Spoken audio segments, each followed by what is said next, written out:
Welcome sa Tagalog Horoscope, ang iyong gabay sa pang-araw-araw na buhay. Hatid namin ang pinakadetalyadong horoscope na magsisilbing gabay mo sa pera, trabaho, pag-ibig, kalusugan, at swerte. Naway magtagumpay sa buhay ang lahat ng ating tagapakinig at subscribers sa buong mundo. Maraming salamat sa pag-subscribe at tanggapin ang siksik, liglig, at umaapaw na biyayang hatid ng Tagalog Horoscope. Ito ang iyong pang-araw-araw na horoscope para sa Aquarius, para sa Marso 31, 2025. Habang sumasapit ang araw na ito, mararamdaman mo ang banayad, ngunit matatag na tulak mula sa universo.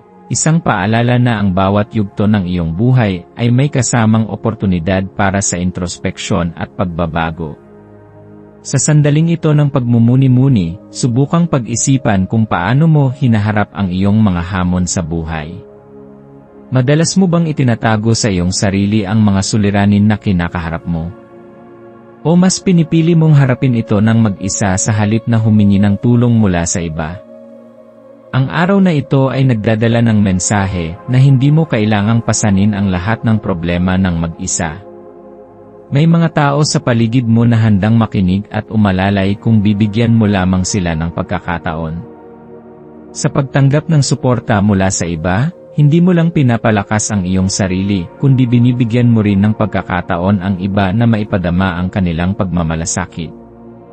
Habang pinapalakas mo ang iyong loob upang harapin ang anuman, tandaan na ang kaligayahan ay matatagpuan sa mga simpleng bagay. Madalas nating hinahanap ang kasiyahan sa mga malalaking tagumpay o malalayong pangarap, ngunit sa katunayan, ang tunay na kaligayahan ay nagmumula sa ating kakayahang pahalagahan ang kasalukuyang sandali.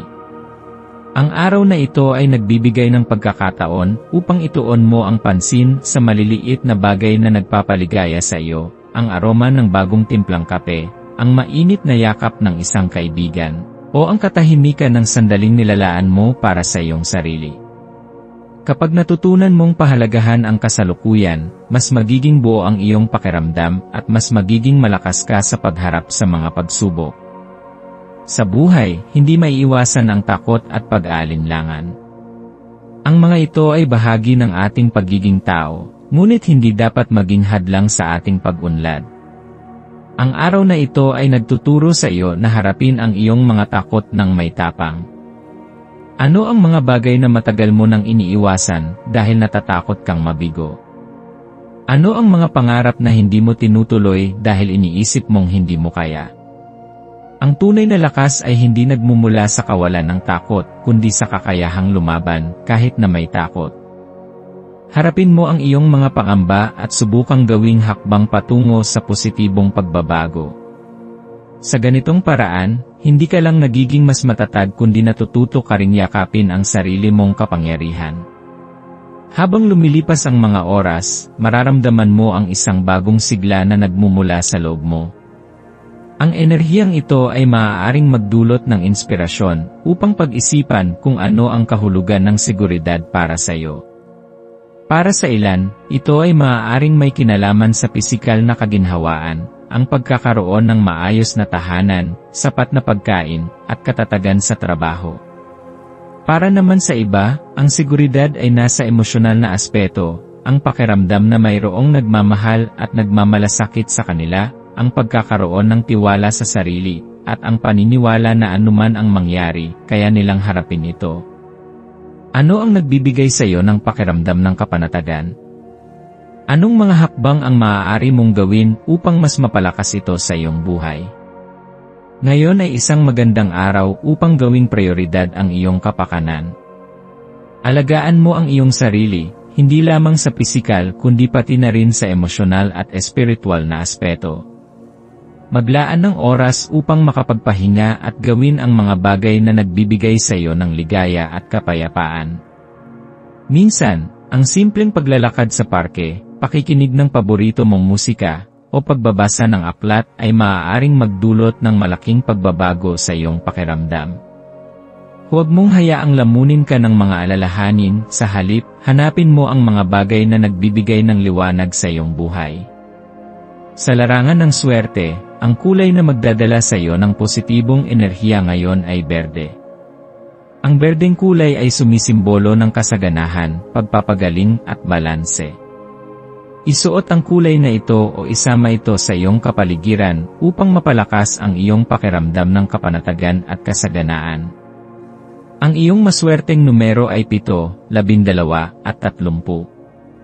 Ang 7 ay sumisimbolo ng espiritualidad at panloob na karunungan, ang 12 ay kumakatawan sa pag-unlad at pagbabago, at ang 30 ay nagpapahiwatig ng lakas ng loob at kumpiyansa sa sarili.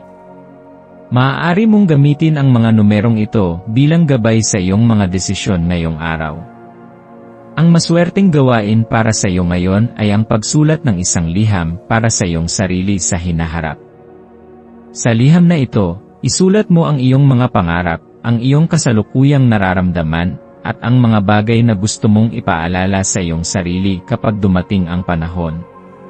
Ito ay isang makapangyarihang paraan upang magbigay ng inspirasyon sa sarili mo at magkaroon ng mas malinaw na direksyon sa buhay. Sa pagtatapos ng araw, subukang balikan ang lahat ng nangyari at magpasalamat sa mga natutunan mo. Ano ang mga bagay na nagbigay sa iyo ng inspirasyon? Anong mga hakbang ang iyong ginawa upang mas mapaunlad ang iyong sarili? Ang buhay ay isang tuloy-tuloy na proseso ng pagkatuto at pagbabago. Huwag kang matakot sa mga hamon, sa halip, tingnan mo ito bilang mga pagkakataon upang maging mas matatag, mas matalino, at mas handa sa anumang darating. Sa araw na ito, yakapin mo ang paglalakbay ng iyong buhay ng may buong tapang at pananampalataya. Ang bawat hakbang na ginagawa mo ay isang patunay ng iyong lakas at determinasyon. Huwag mong kalimutan na ikaw ay may kakayahang lumikha ng isang magandang kinabukasan, at nagsisimula ito sa mga desisyong ginagawa mo ngayon.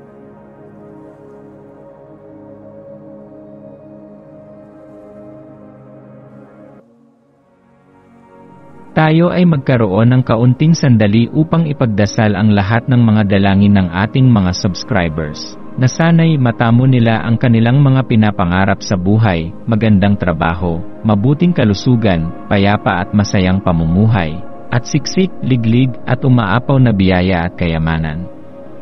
Ipinagdarasal namin ng mataimtim ang lahat ng mga komento sa nakaraang video, at hinihiling namin, Panginoon, na pagpalain mo ang ating mga subscribers ng masayang buhay sa mundong ibabaw.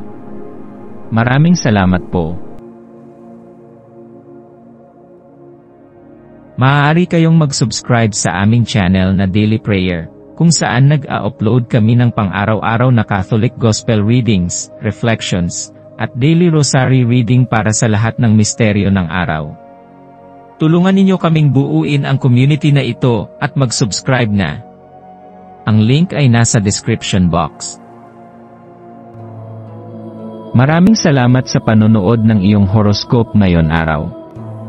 Naway gabayan ka ng mga bituin sa iyong landas.